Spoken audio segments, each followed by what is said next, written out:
the writer's strike. Give you a quick shot of the Hollywood sign here too.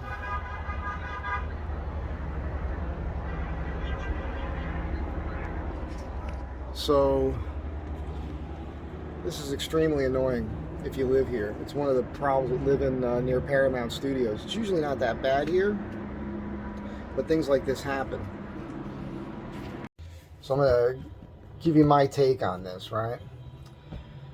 First of all, I don't care about what these people are striking for. I was just reading about it. It's just more and more and more and more and more. Always it's more. For those of you that don't know, I was in the film industry. Gee whiz, like I think around 93 or so till like 2001. I got out of it. I couldn't handle the people, really. And it started with me just being asked to design and build a theater set. And then I became the assistant director on that show and the stage manager. And I got my name's been mentioned. As a matter of fact, if you could find, and I have a copy of it, the first ever Los Angeles magazine, there's an article in there on the play, and my name's in there for design and build the sets and all the other stuff I did. I even acted in it. I was studying acting in Beverly Hills when I first got out here. I quickly got into, I kept doing theater for a while, and I've been written up in like the Hollywood Reporter, LA Times. It goes on and on. No big deal. It's not like it was all about me, but my name was always mentioned in these productions because they were good. Then I got into the film industry as a carpenter, and that was cool. And then it was a set carpenter, on-set carpenter, all that stuff. I did some construction coordinating. I was a foreman on a TV show for a while. And this was mainly in the 90s, and man, it sucked at that time for me because I remember looking at my paycheck, how much money they were taking out, and how the film industry world compared to where I came from, which is the real world, that comparison is interesting to me because in the real world, which is what I work in now, if I'm done with a project and it takes me 6 hours, I'm done. I can go home and lay down, relax, do something else with my time. But when you're on a film set, you're there for the hours you're there for. And they want you to look busy the whole time, and that's BS. That's another way that they're wasting money. The amount of waste on sets. First film I ever worked on was a Disney production. It was non-union that turned union, and I had never seen anything like this before. I think we had close to 20 carpenters. It was huge, and we built these castles, and we had sculptors that were sculpting foam into gargoyles and all kinds of wild stuff. And at the end of the show, everything went in the garbage. Water bottles alone. You could fill a part of a landfill with water bottles from one movie. And these are all these bleeding heart people, you know, supporting all these other agendas. But they're, as we know, there's this thing, this hypocrisy with the way that they live versus what they say that they want. It's all day. You got to listen to this if you live here, right? So, yeah, it's a weird thing to me. I think in terms of like, look, 100 years ago when unions first came around, and because they were putting young children to work and creating a 40-hour week, which was really Ford that did that.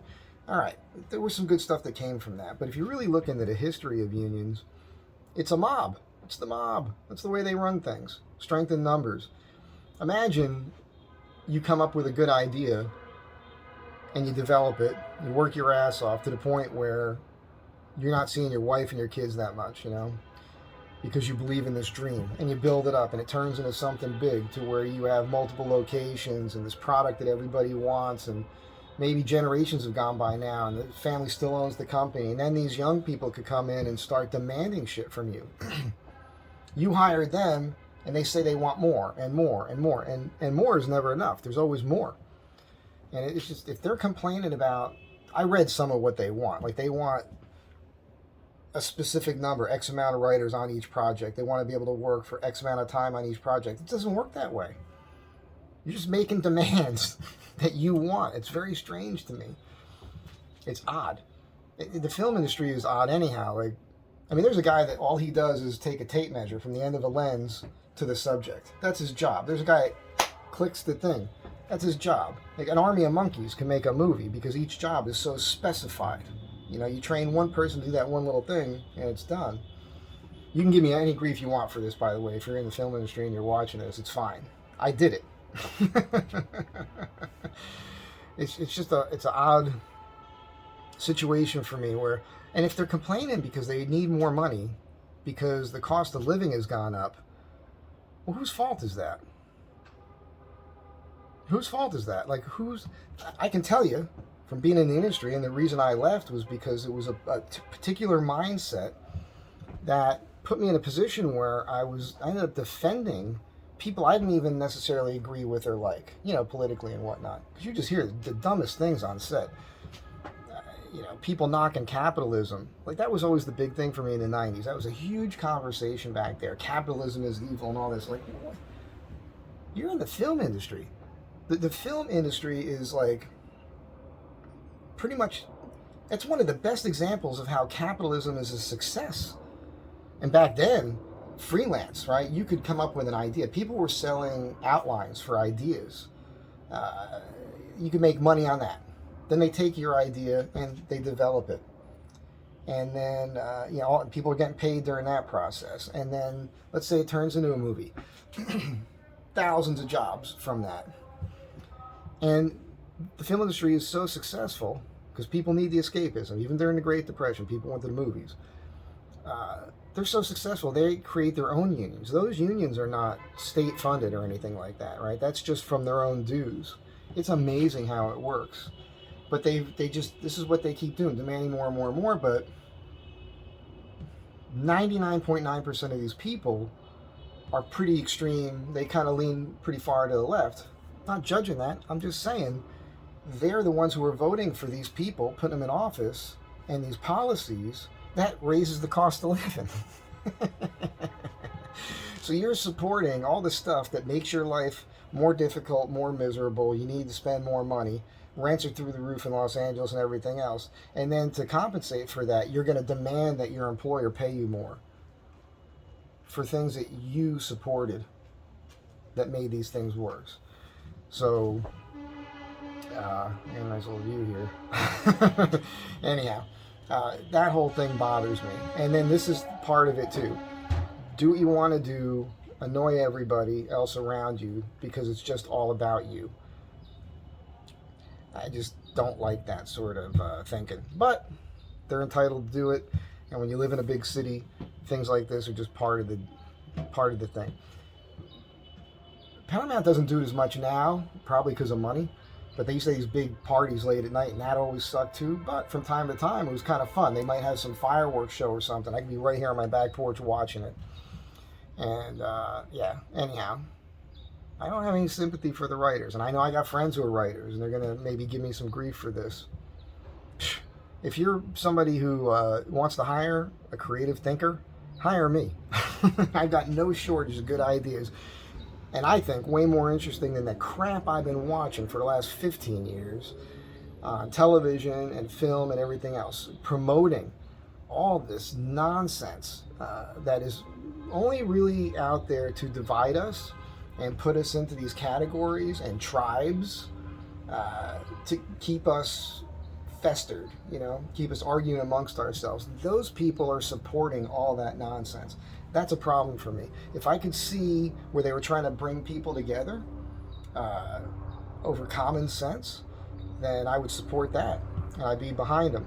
But based on what I'm seeing coming out of Hollywood, I don't support them at all. And I'm not happy that they're annoying.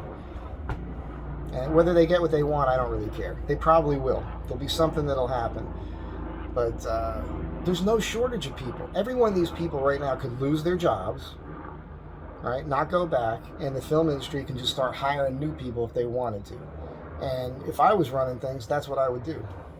You're lucky to have a job at all. Writing? Writing. Just in case you guys don't know how it works, because I've been in these rooms before. I mean, it's a group of people throwing ideas out there. It's fun. It's a fun atmosphere. Basically, they're lobbying to keep having fun. They get paid really well. They get great benefits, all these things for having a good time, and good for them for doing that. But, you know, there's no guarantees in life. Life is not a bowl of cherries. From time to time, you have to adjust, make changes, go with it. So I don't wish anything bad on any of them, but I'm just saying, whatever, man. I don't care, but you're making me have to deal with your nonsense, with this aggravation. I'm not happy about it. But, it's not the end of the world. It'll be over soon enough. I think the last writer strike in 2007 went for like 100 days. If I got to deal with this for 100 days, there's going to be a problem. I mean, you have to keep in mind, like, those people park in the neighborhood. So that kills the parking. And, just loud nonsense all day long. Fortunately, I'm usually not here all day. I'm usually working. Because, I figured out a way, my own little niche, to make a living. Where I tell people what it's going to cost. And if they want me to do the job, they'll pay me to do the job. Capitalism. It's a great thing. I'm not forcing anybody to do anything. I had a comment on my video last night, that one where I talked about the woke narcissist. And the comment was, well, your diatribe is just as bad. And I just erased it because I didn't want to straighten that guy out. I'm not forcing you to watch this video. I'm not forcing my thoughts down your throat. I'm just talking. You could turn me off anytime you want. You can go away. You can unsubscribe. That narcissist video, those were a couple dudes that came into a situation with other people they didn't know and decided to try to take over that conversation, bum everybody out with a bunch of their nonsense. Those dudes are exactly these same people over here. Same mindset, same way of thinking. Me, what I want, that's all that matters to them. So, no sympathy. I've been watching things lately on Gen X that have been making me laugh, these shorts. And I realize I'm 100% a product of my generation, where mental health issues, no, we didn't have sympathy for anything like that. We didn't have any programs for that. You learned how to cope with your issues. Made you a tougher person. It's I guess you want to believe that it's nice to have life worked out for you and have all these people to help you do all this stuff and navigate life. It seems like a beautiful thing. Wow. I don't know what to tell you about that. My generation had to figure out for ourselves, and we're stronger people for it. I don't know. I don't see this way of thinking and doing things producing thinking people. It's just placating a personality disorder of narcissism in a way. Me, what I want. And I don't see that ending well. I don't know. I'm a little bothered by it. But I'm not going to let it bother me too much. I'm going to focus on my own life and choose to be happy. Happy thoughts make you a happier person. When you're a happier person, you're putting a good, happy vibe out there. When you're putting a good, happy vibe out there, good things come to you. That's the magic of this life.